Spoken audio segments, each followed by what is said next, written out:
Hey guys, this is Maquita Donyel of Polished Pistol, and you have reached my podcast, Life Things. Here we talk about the things that happen in life, whether it be ups or downs, or moments in our lives that feel like they're going sideways. Most importantly, here we are safe, here we are free, and authenticity is the name of the game.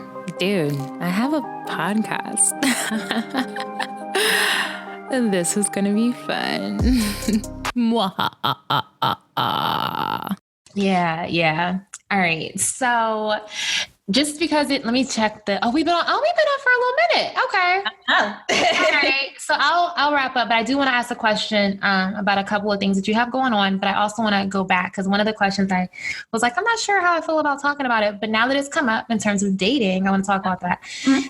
The importance of self-care with the significant other. So let me state why I'm bringing it up. It was asked by like my therapist. So like I think it came out early on that like self-care was not a priority. Like maybe mentally it was, like ideally it was, but I wasn't actually applying it to my everyday life. So she's like, so what does self-care look like for you this week? Right. But one of those things was like spending time with someone else and just allowing that like care and love to happen. Like, that was self-care. So I want to know your perspective on that. What does that look like? Self-care while dating? Yeah. I am almost probably vulnerable to a fault, and I'm trying to figure that out. Because I'm just extremely affectionate and mushy. And so people are always just like, you do so much. And I'm like, yeah, I do so much. But if I have a special person, I'll do so much with that person too. Mm-hmm. And it's to the point to I'll just I'm a giver. And so if we're in a happy space, it's I have no problems doing what you want to do or doing what I want to do in order to for us to be happy or exist. And so if that just means sitting in the living room watching movies, I'm totally fine with that. I'm that person. Or I like long car rides, just listening to music, especially at night. It's just great. Or anything by water. I like looking at water, being near the water. It's just very peaceful for me. And then I like to travel and experiences. So I want to go, I'm super random. So I just literally told my friend last week that I want to go to Niagara Falls. And so I started looking up stuff. I'm it's only 300 miles away, blah, blah, blah. Right. It's around the corner. I should be able to go. And so he was like, okay. And then 3 days later, I was like, I'm going to go to Philly for the day. It's 2 hours away. And I got up and I was like, okay. And I was like, should I stay the night for a couple of days? Because, clearly I don't have anything else to do. And I was like, let me get on Airbnb. And then the rooms was $50. I was like, oh, and they got it's sanitized. They got all the stuff I need. So yeah. And so I'm one of those people who wants to run away with my significant other, all the time. It's I want to be places. I want to have experiences, or I can sometimes it gets scary because I can get so lost in it that I'll have days where it's Crystal, you have work to do. You have stuff that you actually need to be doing right now. And then I'll make an excuse you bring your computer and I'll bring my computer, and then we can just work together. Right. This is how we're going to get around that. Yeah. And then it's so interesting because when you get into dating and serious relationships, you start thinking about personal space. And I was one of those people who's what do you need personal space for? I didn't. And so I had to think about it for myself. You actually need personal space too, but you never acknowledged that because you didn't really do any self-care. And so now, I couldn't imagine, dating someone and not being able to do this, 6 a.m. ritual that I got going on. If I can't get up and journal, I don't know how that's going to work. But I would, in the past, I would just sacrifice that. It's okay. I can wake up with my person and we can go out to eat. I'm happy for the day. But then, it wasn't until recently, the guy that I was dating now, he's he's very, I need my space. He's a creative. So it's no, I want to go do this. I want to write. I want to do music. I want to do that. I want to exercise by myself. I don't want to exercise with you. And it's okay. That's okay. But it used to hurt my feelings, but now I'm okay, to exercise by himself. He likes to go on bike rides. He likes to do these things by himself. And he's I had to acknowledge the fact that he's so much a free spirit like me. I can go places by myself and meet people. He'll go to the bar and I can call him. He's like, oh, I'm at the bar. I'm like, why you didn't invite me? And he's like, I wanted to be by myself. No, just okay. And so I think dating him showed me self-care too for myself, what that should look like, because he prioritized it for himself. And right. like I said, I could just get lost in the sauce, and there's no boundaries. That's what I'm learning. Boundaries, girl. Boundaries. I knew nothing about boundaries until last week. Like, listen, last week when I started seeking therapy, I was like, on the, they ask you like, what do you want to come see me about? And I'm like, anxiety, learning how to set boundaries, relationships. Oh, at least you knew. Yes, at least you knew. Those are the things. I was like, I don't know how. I need to learn how to set boundaries. Like, I kept doing all this research on it, like for the last couple of days, because I'm like, what does that really look like? Yeah. And so then when I'm thinking about dating experiences, dating him, I'm like, that's setting boundaries. That is definitely, yep, that's a type of setting boundaries. But I didn't know that. Yeah. And that, like, it protects. It's like self-preservation. And I have to use that word like carefully because I feel like sometimes that could be used negatively to like, towards neglecting others. Right. But I mean that more in the sense of like those boundaries are needed in order for you to survive. Right. That's bare minimum. And then we're not out here just to survive. Like we're out here to grow and to be able to feed others. So if we can't even have those things in place for us to survive, we definitely won't have enough to feed others or ourselves, grow, none of that. All of that's canceled. Like, I don't know. Like I said, I'm still figuring it out, but I'm starting to see like just going back to the self-care. What does it look like for yourself? That it has to look like that in your relationship too. Like you just can't sacrifice the things that you are already doing for yourself. Make sure that you were good before making sure everybody else around you is good. Because I fell into the trap of sacrificing my happiness. I was always the woman who'd be like, as long as, he's happy, she's happy, I'm happy. Like, it's okay. Like I would be okay with that. Like it could be, I remember when I was dating somebody and it was horrible and I did everything he wanted to do. And he was never interested in anything that I wanted to do, but I just was so lost in just being around him and in his presence and in his time that it was like, oh, I really don't want to do that, but I'll do it because that's what he wants to do. And I'm like, I can't be that girl again. Yeah, when you're in it, it does not look like that. When you're out of it, you're like, wait a minute. Yeah, like what was I doing? Like he was extremely selfish. Like Crystal, like you were just giving so much of yourself to somebody who was giving nothing to you. Right. Like nothing. And so now it's like balance. I see that. I recognize that. Yeah. Did you struggle with did you struggle then with someone that wasn't selfish, that wanted to also do for you like how you do for them? Yes. I'm trying to learn how to accept that from people because I used to look at it like you're clingy. And I'm like, you don't have anything else to do. Like, you don't have anything else to do with your time. Like, I don't want to spend time right now. And so, but you know what? That's a catch-22 because it's a catch-22 because it's like, I had to ask myself, well, do you even really like this person? Because I told you I'm a clingy person. So why when I meet another clingy person, I'm turned off?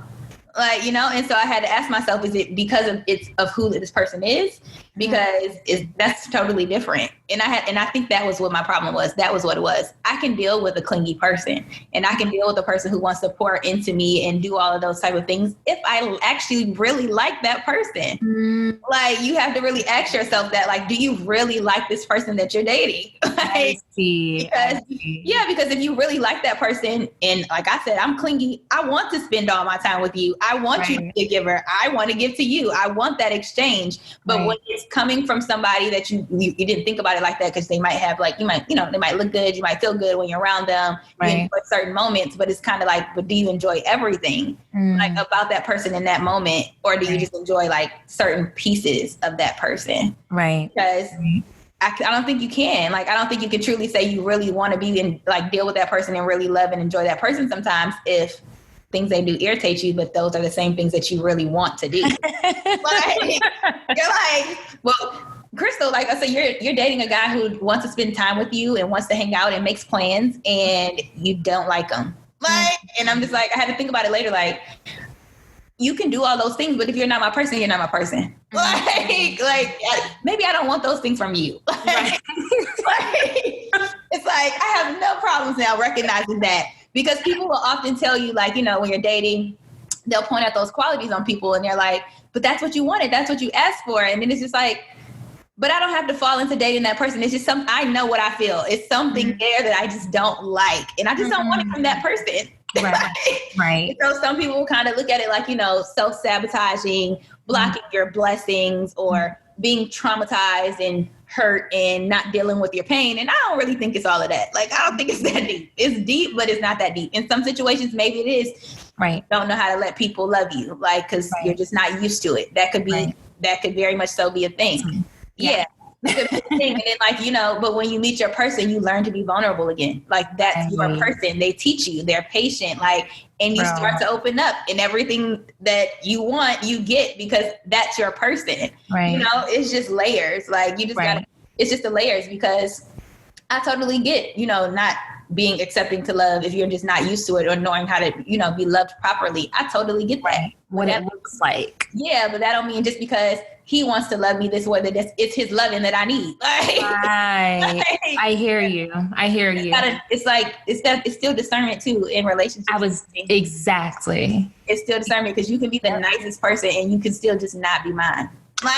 And on like the flip side of that, in terms of discernment, like a lot of so opposite of that, right? Like I think love looked a little different for me. Like it looked, well, one, I know abuse was in there, right? Like that was a normal part of the cycle in my family, etc. So I ended up in a situation like that as well, that those abusive traits were normal. Right. And I had to recognize that those are not, even once I recognized finally, like this, I don't want this anymore. It's still like, okay, well, what does the opposite look like? Right. I have this idea. And it's so easy to go back to what you know, because it's comfortable. And so I hate when people are like, when people chastise people who have been abused, that go back to their offenders or things like that. And I'm just like, y'all don't get the cycle. It's not that easy. It's a process. It's even like the same thing, unfortunately, where some women who've been in relationships and they've been raped by their partner. And people don't want to acknowledge the fact that it really happened. You were really raped, whether we were in a relationship or not. Yeah. And then later that the person decides to continue the relationship and go back to that person, they're like, well, why would you do that? Like, he raped you. Like, it's so much deeper. Like, it is so complex. It's super complex. It is. Yeah. But I will say in terms of like how things looked and all of that, it was a lot of, I think, like maybe more surface things, right? Like I'm driven on paper, right? On paper, they look great. They're charming. They're able to present themselves in a certain way that is appealing to me and most, right? Mm-hmm. Whereas then it became... The resume people. Say it again? Resume people. Yes. Yes. So my mom used to say, like, her mother used to be like, you need to get you a resume man. And I'm like, what? But yep. What? Put it on paper. Resume man. A resume man. Yeah. Very familiar. Too familiar. But yeah, so like in terms of like discernment for like on the flip side of that, for me, it was more of like, okay, like every day, just like being in that moment and not thinking, not trying to put it all together. Okay, well, does this line up with this? Does this line up with this? Well, I don't know, because he's not doing this, and that usually means this. When really, like, what I said, what I know I need, he was providing those things. He's in my life for a reason and for a purpose. And so it was for me not trying to talk myself out of being present and being there and changing your perspective. But we battle with that like a lot. And so I made a post the other day, and it was like, stop creating things and these ideas or thoughts in your head that are not really your reality. Like, kind of like just get out of your head, like control your thoughts and change your perspective. Yeah. And I think we all fall victims of that in different areas of life. Like, and so in your situation, you could be very much so in your head because he could be your person. Like, right. Well, I mean, at this point, it's like, it's insane the amount of, and my person or not is so long-term, right? I don't even know. Like at this point, I'm like, I get it, God, like day at a time, moment at a time. Yes, definitely. In this day, in this moment, it's undoubtedly true. Right? Like being able to provide things that no one has been able to provide in a way that nobody's been able to provide that. And especially if you were that in tune with yourself to know that you were able to know what you say, that you was to say that you knew what you needed. And then when it showed up, how that you didn't accept it, like how to accept that. Yeah. So it's constantly a conversation with the Holy Spirit and God. Yeah. That's kind of different from what we were just talking about, but I get that. Like that the flip. Yes, that's a thing. Like that is definitely a thing because it's the self-sabotage sometimes. Or like, or it goes back to the insecurity of like, you got to dig deep. Like, why do I feel like I'm not deserving of this? You know, and I asked for this. We just said that too, but you know, I asked for this. So why do I feel like I'm not deserving of this? Like, it's here. Like, so why can I accept it? Yeah. Like, what mental block do I have that's making me be like, it's giving me anxiety behind it? I would get high anxiety in those type of situations. Like, and it just be like, it's in your face. Like, why are you so, like, why do you have anxiety? It's okay. Like, just let go and be in the moment. And I was not a be in the moment type person. Same. Like, I'm super analytical. So I want to know everything. I need the reasons behind it, the whys. Like, I need all of that. And so, but sometimes it's just not necessary. Like, not necessary. And all of that is like, it all still goes back to like self-care, that self-care part, you know? Yourself. Yes. I feel like it's a battle, but it's worth it. Like looking yourself in the mirror, being honest with yourself. Like, you know, even if you did like make a list about the things that you want, whether it's the guy or the girl or the qualities or the traits or anything or your career, like you just have to be honest with yourself. Like, what makes me happy? What do I want to do? What type of person, what characteristics does this person have that I want to be with? Like, you just have to be honest with yourself and say no to everything that don't look like that. Right. All aspects of your life, like within yourself, outside of yourself, all that. Yep, because I know some people hate lists and they say don't make a list. Like, don't say you want this type of person and make this like crazy type of list. But there are certain traits, morals, values, things that you don't deviate from. It's like, we can compromise on this, but we ain't compromising on that. And you know those things, like, you know those things. And I think those are what you should look for. Right. It's like, these, like, we can compromise on food. Like, it was supposed to, like, we can compromise on food. We can compromise on TV shows. We're not about to compromise on my morals and my values. And, like, not happen, period. Like, not happen. You gotta recognize those things. Like, this ain't it. And not being afraid of like the same thing, like when it comes to say like, let's go back to the example of your interaction with women, right? Like saying like, this is what I'm being called to do. This is what I want for myself. This is what I feel like I don't have. This is what I want. Like being honest about that, even when it makes you uncomfortable. Like, this doesn't make sense, but this is what I want if I'm being real. If nobody's watching and looking. Yes, I secretly think about this. Yes. Yeah. I think it's important to do it in those self-times too, with friends, like you said, all of those areas. Yeah. Because you secretly behind closed doors when you're just with yourself, you know what it is and what you desire and what you want. And so it's like, be honest, like just be honest with yourself. Yeah. And then like, I guess I'm getting really good at just putting myself in uncomfortable situations.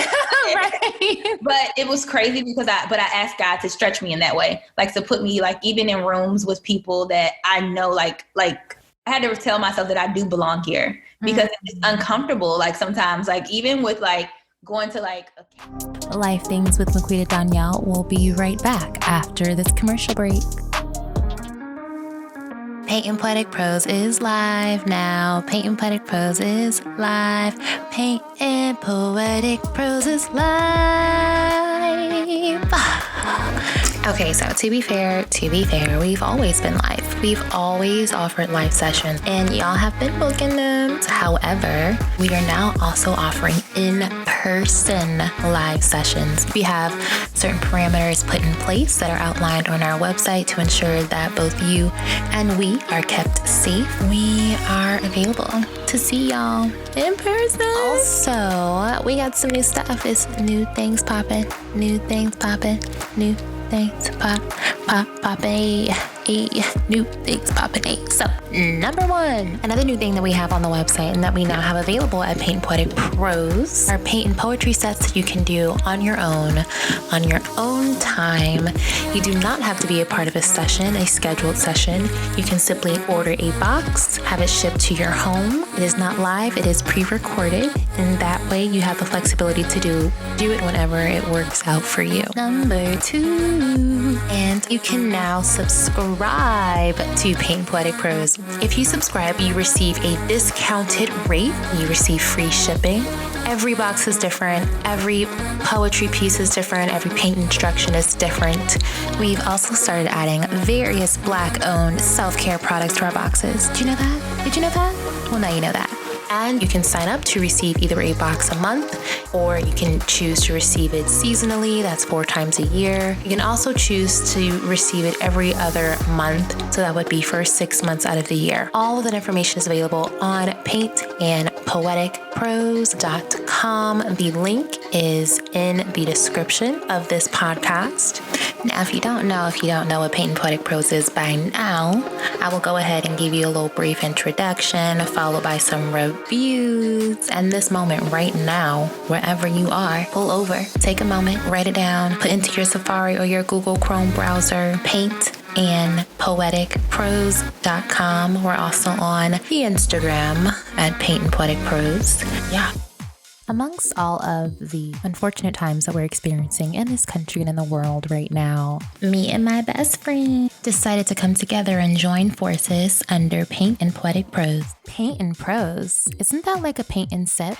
Yeah, but better. Paint and Poetic Prose is the virtual something different that you've been looking for. We bring a open mic-like experience and a paint and sip-like experience. We bring them together and we bring them online so that you can choose to either join a general class and meet new people, a private session with just you and your closest friends and or family locally or around the country. And we are now offering in-person sessions again. All attendees will receive personalized packages delivered directly to their door and or whatever the address it is that they provide. If you are hosting your own birthday event, you no longer have to worry about party favors, entertainment, any sort of cleanup. Nope.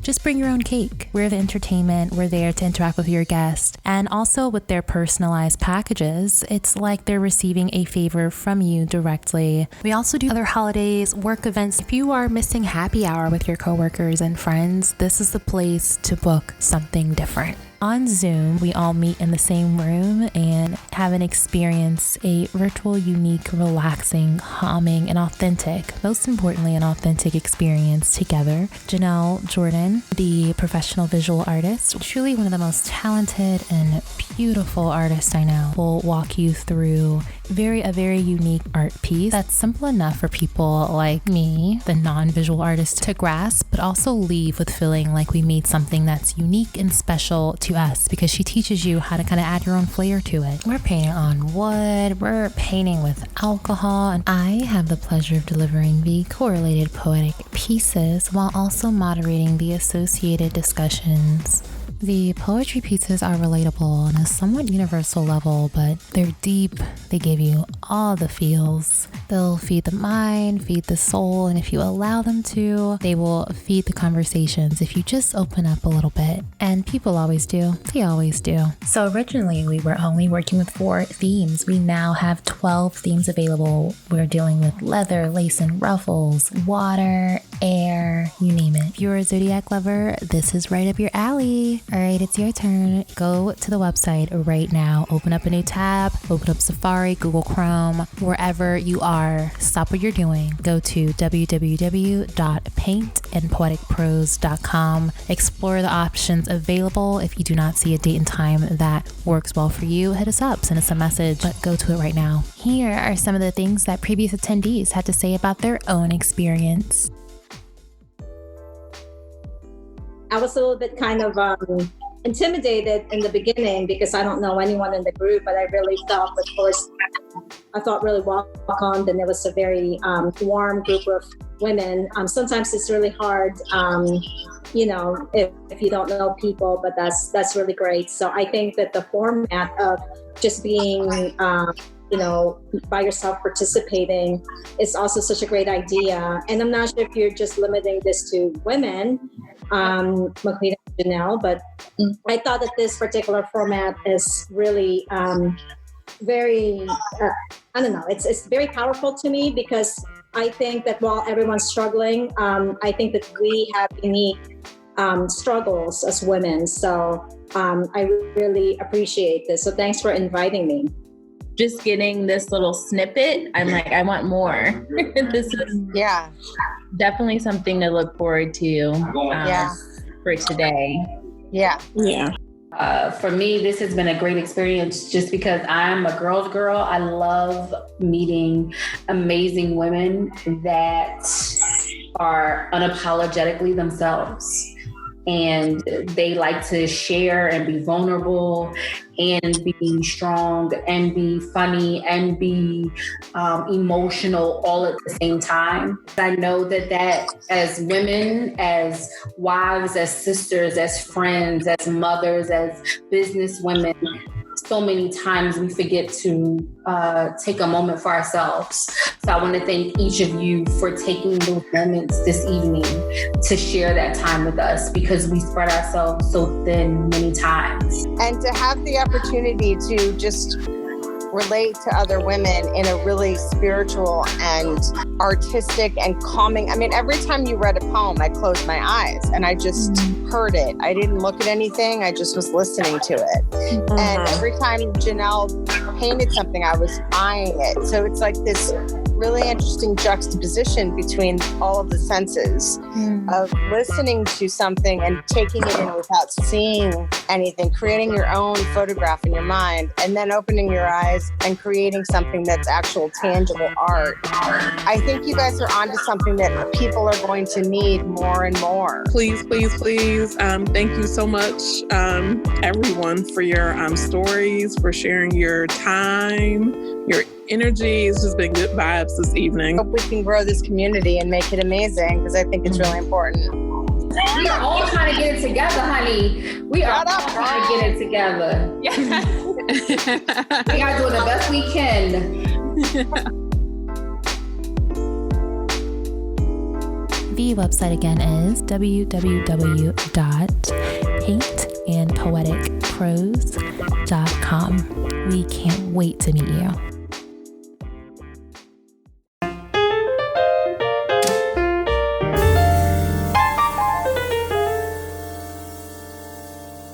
We are headed back into our discussion with Miss Carter Sade.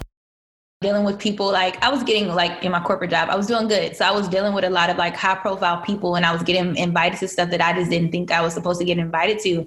And it was just like, when I started going, you know, they are like super fancy. They can tell you what type of wines, like all these different things. And I used to be like, I don't know. I don't even know anything about like where the fork goes, where the spoon goes, where the knife goes, like where are things like that. And so just putting yourself in that situation and getting uncomfortable. And I remember telling one of my good girlfriends who's from Northern Virginia, and she laughs all the time. And she tells people like, when I first met Crystal didn't like me.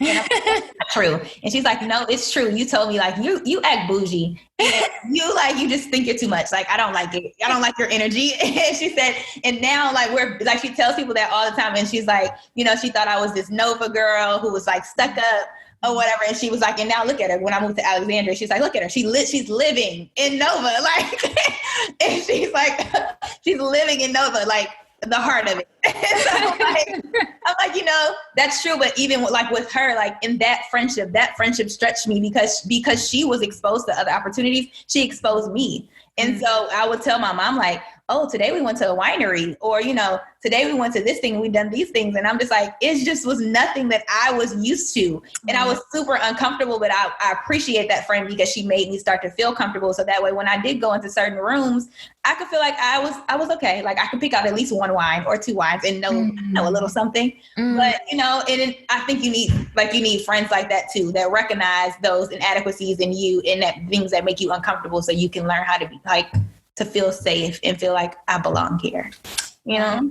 Yes, those safe spaces that allow you to explore that, to be stretched. That's very cool. And I was asking God, like I used to ask God all the time, like in my prayers, like make me, like put me in an uncomfortable situation so that I can grow, like all the time. And when I started like praying those prayers, it was happening. And at some point I wanted to run away. Like, no, right?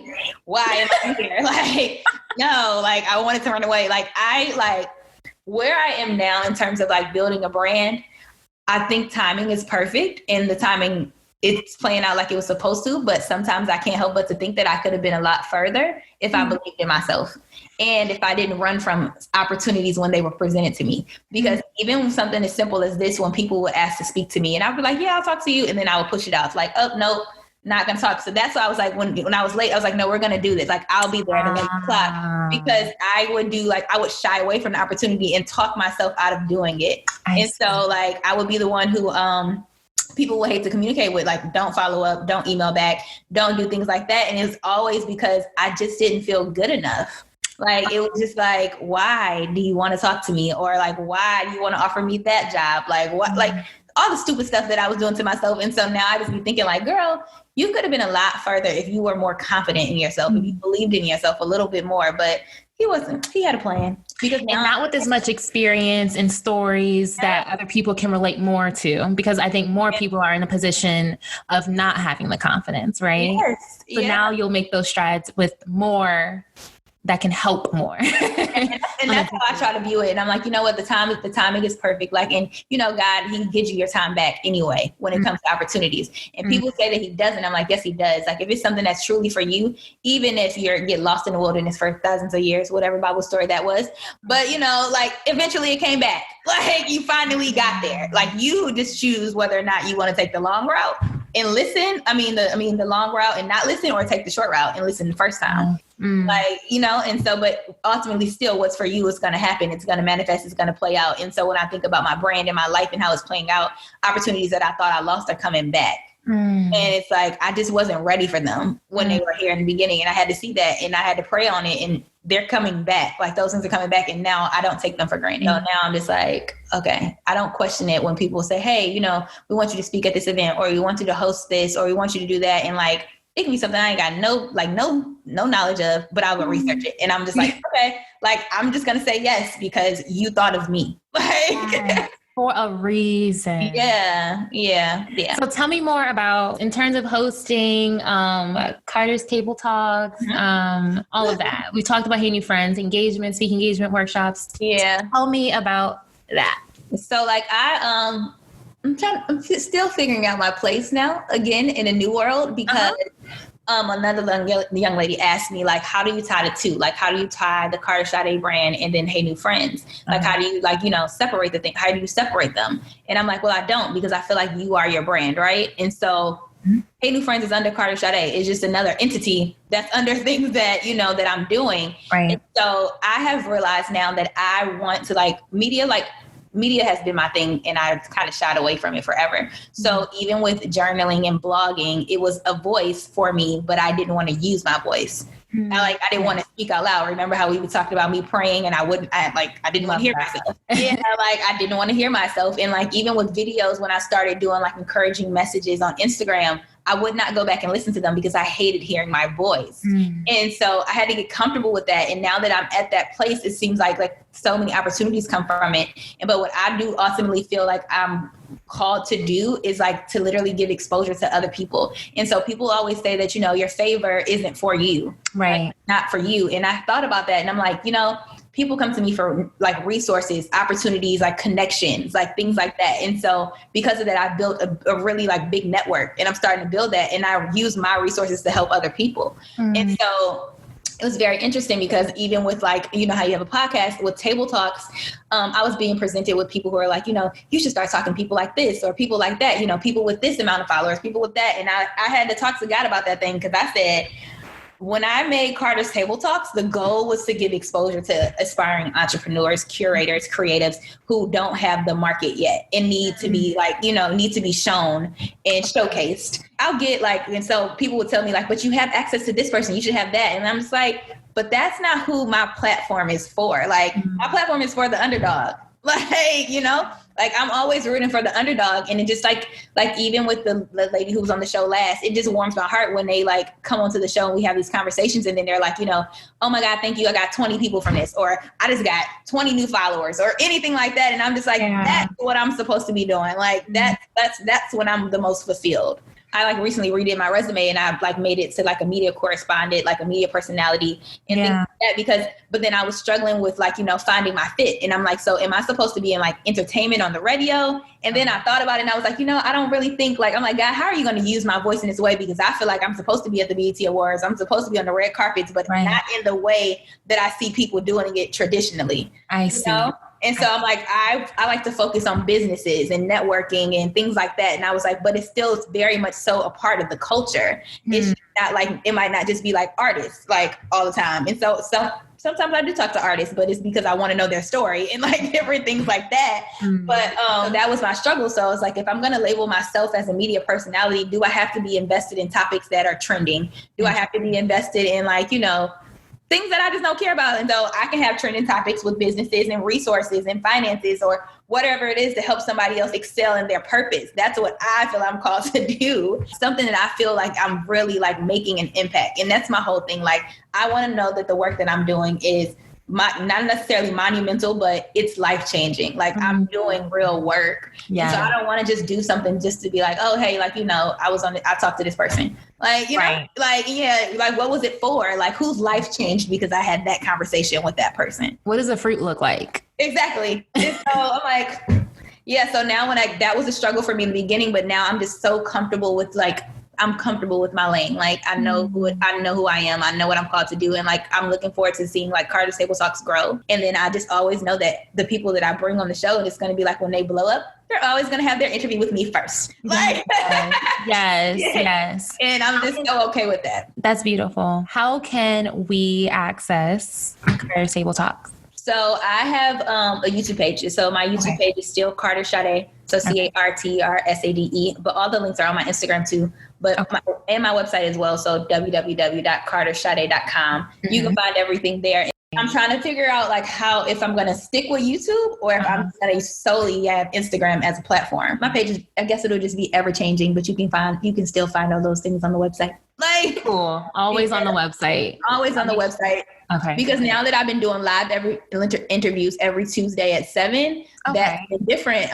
So my interviews on Instagram are like live on Tuesdays at 7, but I'm trying to figure out, am I going to keep that going? Because people love it. Like they love it. They tune in. They love it. But I get mad because you can't save the video from Instagram and upload it to YouTube. So just trying to be visible. So I try to be super like, resourceful. And I try to like, I think I'm going to continue the live interviews for a little bit longer than I actually wanted to because it's just giving me more exposure and it works right now. And so I'm like, okay, guys, we'll figure the rest out, but we're going to run with this right now because it continues to get me engagement. So there's Carter's Table Talks. And then of course I do like the event hosting and things of that nature. I actually curate events too. My best friend does most of that for me though. Like I come up with the ideas and she's able to put it together. Like one time I was like, let's do speed dating. And she was like, what? I'm like, yeah, I want to do a speed dating event.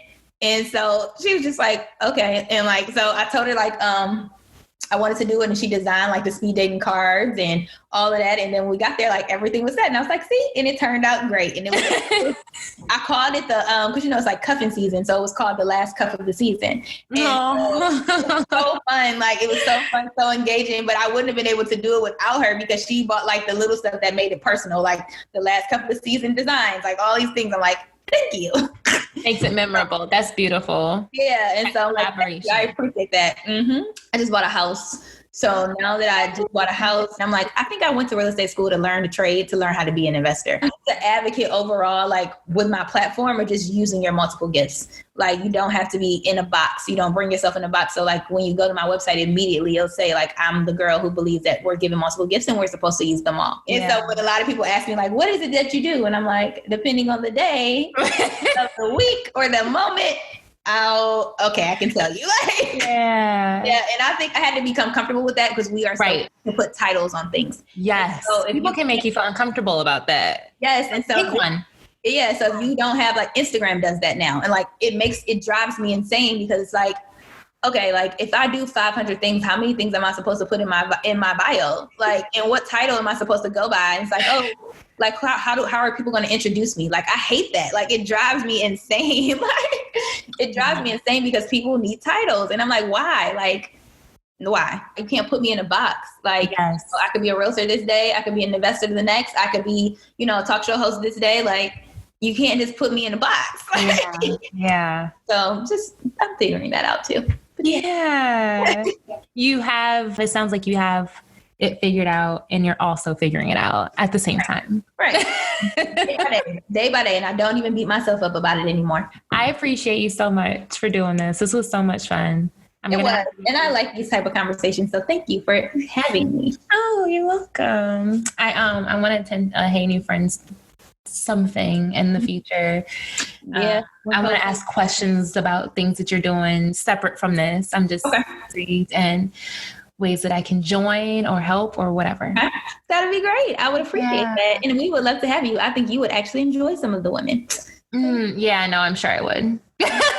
Just in the way that you are and the way you've described everything. Yeah, we will make sure that happens.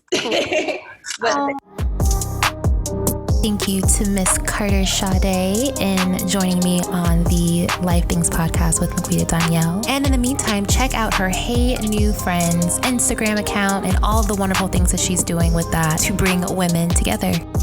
Life Things with Maquita Donyel the podcast was actually listed as a top, let me pull up the exact title so I don't mess it up.